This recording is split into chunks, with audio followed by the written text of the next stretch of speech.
Hi, this is Jennifer. Welcome to week 5 of the Gateway Quilt Along from Everyday Stitches. This week is our last week and it's going to be all about quilting. So here we go to Trish. Take it away. I'm going to show you a few ways to quilt the Gateway quilt. I'm going to start off with the way I quilted the original.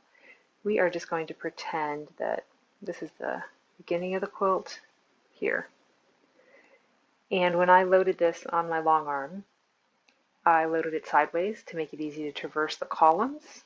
So that's a consideration if you're quilting on a long arm. So when I did the original quilt, I first came in and stitched in the ditch around the first piece. And I stitch in the ditch because of the curves. There tends to be some fullness in these pieces, and that just kind of stabilizes everything. I come in, make a swirl, and then I add these little funky petals. I like this quilting motif because I can fill in all kinds of shapes with this: squares, rectangles, triangles, ovals. It's pretty adaptive. When I come back to the beginning, I start making parallel lines up the side. Okay, I'm just going to cheat my way through there because that's not going to show under the binding. And then when I come to the next one, same thing. I'll stitch in the ditch around the sides, come in with a swirl, and I try to vary which way my swirls face.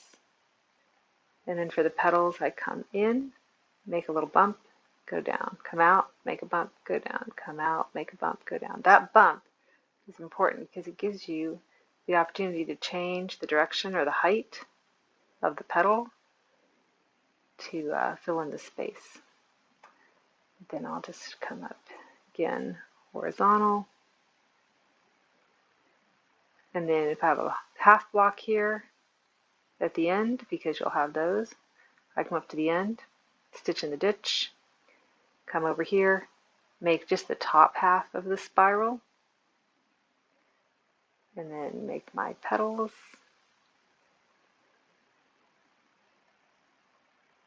And then go across. And now, oops, I'll stitch this one down, stitch in the ditch. Sorry, you can't really see it on the navy. So I'll do a really bad job here.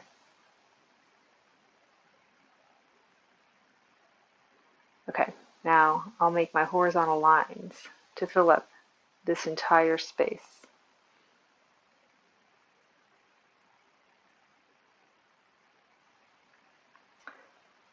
So that's basically the way the original quilt was quilted. So again, the negative space behind the arcs is just horizontal lines. And then within my arcs, I just make those funky flowers is what I call them.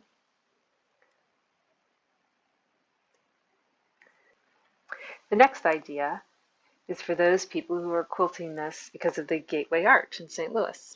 So again, I would come in, stitch in the ditch around the shape, have a background fill. I'm just going to go with these arcs again. Come up to the halfway point of your arc with this seam right here. Then that way you can cheat your way into there, make an arch shape,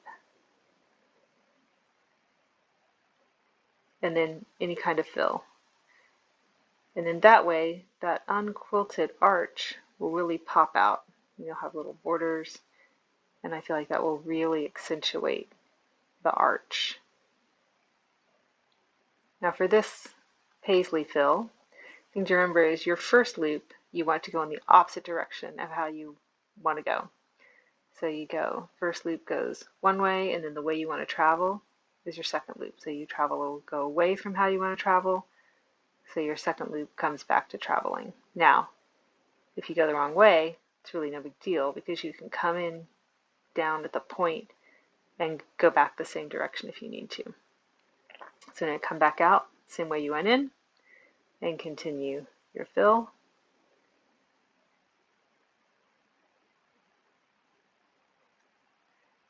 Then stitch in the ditch, fill up to the halfway point, go real quickly, come in on the seam allowance or the seam line, make your arch,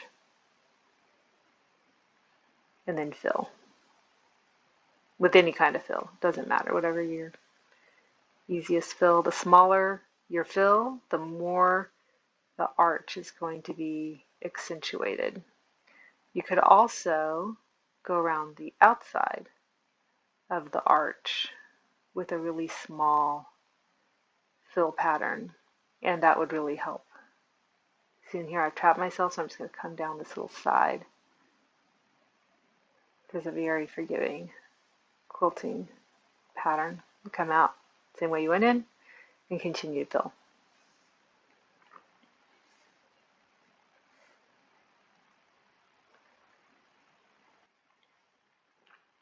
So again, you could, if you really wanted this arch to stand out even more, do some really small fill just outside of that seam. I mean, something nicer than what I'm doing now, but any kind of small fill will just push that down and really make that arch pop out even more. So another quick idea, come in again, stitch in the ditch to get that stabilized. I'm just going to do a quick background fill. Anything will do. I'm just going to do this paisley because it's one of the fastest ways for me to fill in a quilt. Come in at this halfway seam again. I would just come in hiding my stitching in that seam, and then I'm going to make a series of E's and L's, and then a loop on the end, an E and an L and an E and a loop, and then come back out and then finish filling.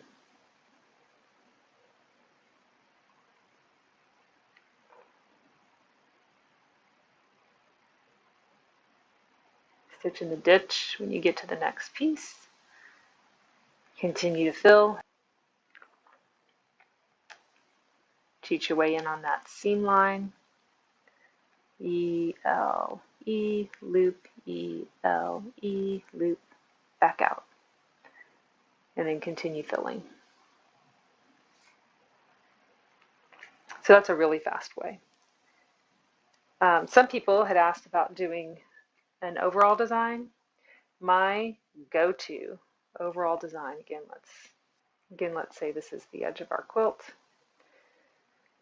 I come in, make these little flowers, make a spiral, and then make some bumpy petals.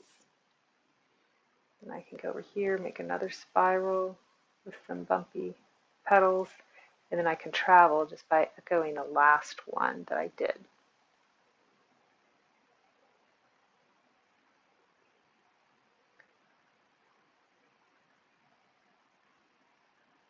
And I try to vary which direction my inside spirals go, and I vary the size of my flowers.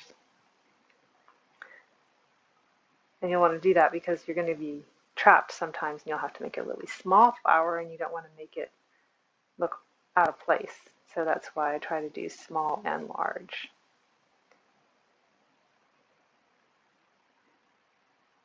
And I also like when I come down to the end, make a curly Q instead of just a bump. That adds a little interest. And again, if you need to travel, just echo what you've already done.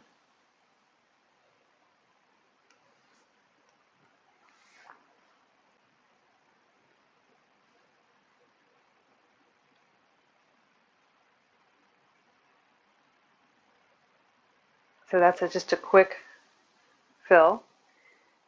Okay, here's one last one, parallel lines. My advice on parallel lines, I tried to go a little more organic. I also start off, I don't go quite this organic. I start off with wide lines, widely spaced lines, because that way I'm not committed. I start off with 1/4 of an inch matchstick quilting. I'm committed to 1/4 of an inch matchstick quilting, and I might regret that about 1/4 of the way through my quilt. So I'll go all the way down my quilt, pretty widely spaced, and then come back in, adding lines. And I'll have some wide spacing, some really narrow spacing. You could also come in with a fill every now and then. I wouldn't do this often because while it seems like it breaks up the monotony, too much of it gets to be a lot. Or you could do like a herringbone, any kind of quick fill pattern, just every now and then down a row. I'm just going to scribble that out, okay? And then just come in and continue adding lines until you're happy with it. And then that way you're just not committed to having everything the exact same spacing, and you're not going to regret things later on. When you're done, you're done. So that's how I feel about parallel lines.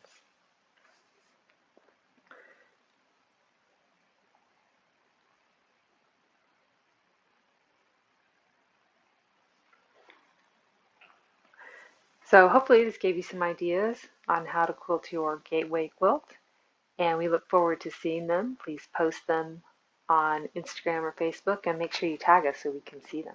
Thanks.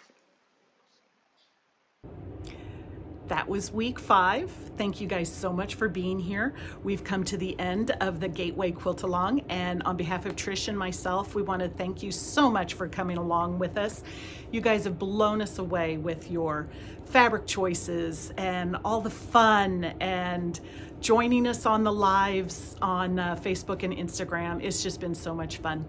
So as you finish up your quilts, continue to use the hashtag because we're dying to see how they turn out. We've been with you every step of the way so far. And thank you again.